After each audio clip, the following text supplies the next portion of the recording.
Autour de 2010, j'ai fait la visite d'une cabane à sucre d'un ami, un collègue avec qui je travaille, qui a une érablière de 2-3 000 en taille à East Broughton. Et puis, c'est vraiment là où j'ai pris conscience que la cabane à sucre, c'était beaucoup plus que ce que je me représentais. C'est-à-dire que oui, c'est un endroit où on fabrique le sirop d'érable, c'est un endroit où on fête, où on rassemble les familles, où on se voit en gang, puis on a du fun. Mais c'est aussi un espace, un environnement où on crée des souvenirs, où on passe des traditions, où on donne des enseignements, où on bâtit une relation, puis on marque le lieu avec des gens qui sont chers pour nous. Puis finalement, c'est un lieu beaucoup plus riche qu'un simple lieu de production alimentaire. C'est quelque chose comme un lieu sacré.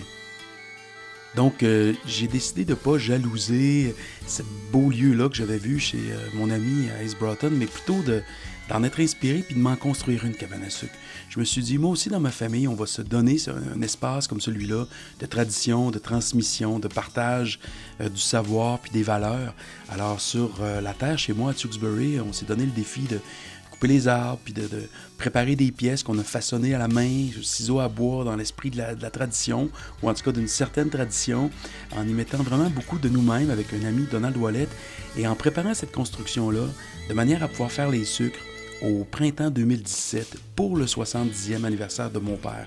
Alors je me suis dit, on va commencer ça en grand, on va tout de suite placer plein de souvenirs dans les murs, et puis lancer ça en se rappelant que c'est d'abord là pour célébrer la famille, célébrer des valeurs, et puis après, oui, il y a le sirop d'érable. Et sans dire que c'est secondaire, ça finit par être un prétexte. Un très beau prétexte, mais un prétexte quand même.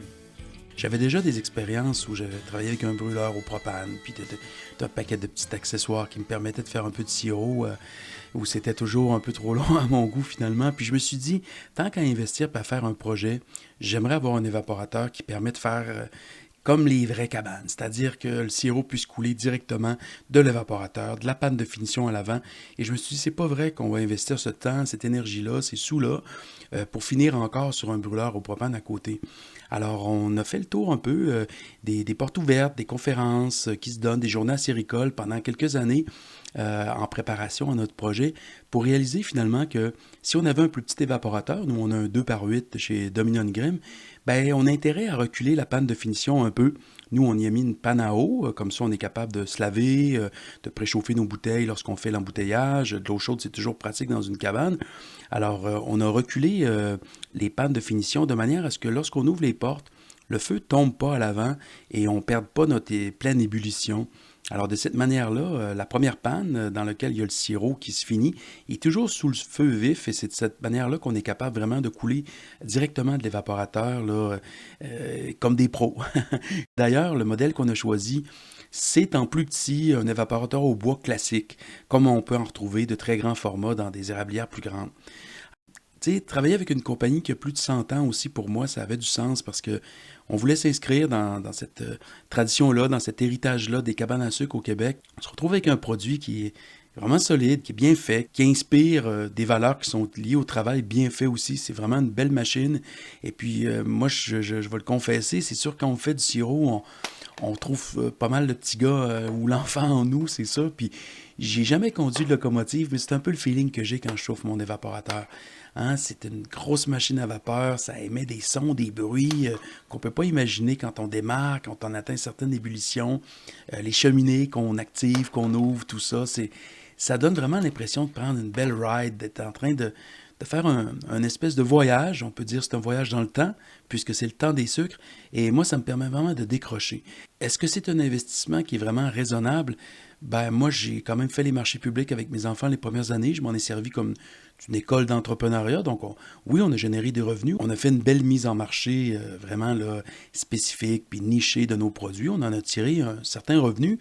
Mais surtout, c'est que moi, c'est un loisir maintenant aujourd'hui qui n'a pas de prix. On ne pourrait plus m'enlever la période là, des sucres. C'est quelque chose qui est trop précieux pour moi.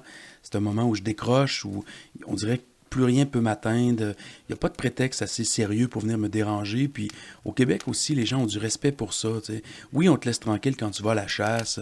On te laisse un peu tranquille quand tu mets un enfant au monde. C'est souvent pas assez long.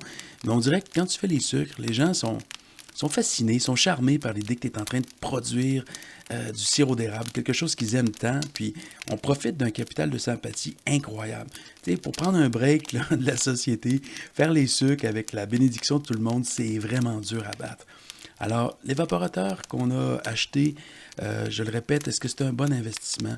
Ben, l'ami qui me posait la question, parce qu'il trouvait que j'avais mis pas mal de sous dans mon projet, ben, il est venu chez moi avec une moto qui valait plus cher que mon projet au complet, cabane et évaporateur inclus. Alors, est-ce que ça vaut, euh, est-ce que ça vaut 10 000 un évaporateur? Est-ce que ça en vaut 5? Est-ce que ça en vaut 3? Il y a des plaisirs, puis il y a des expériences qu'on vit, il y a la possibilité de rassembler les gens qui n'ont pas de prix.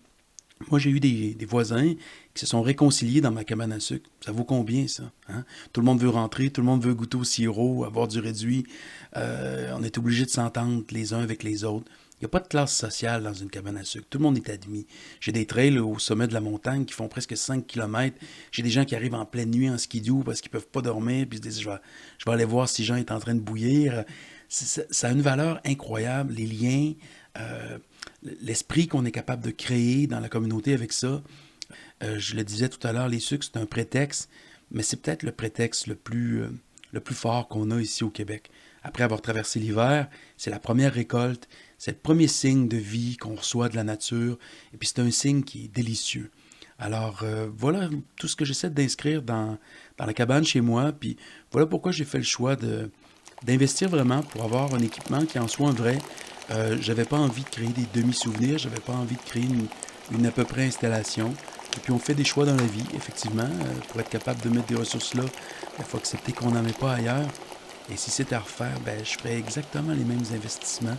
Et je prends le mot investissement parce que toutes les conséquences humaines, toutes les retombées dans l'amitié, dans la famille, qui sont générées par cette locomotive qui fait du sirop d'érable, encore une fois, je le répète, ça n'a pas de prix.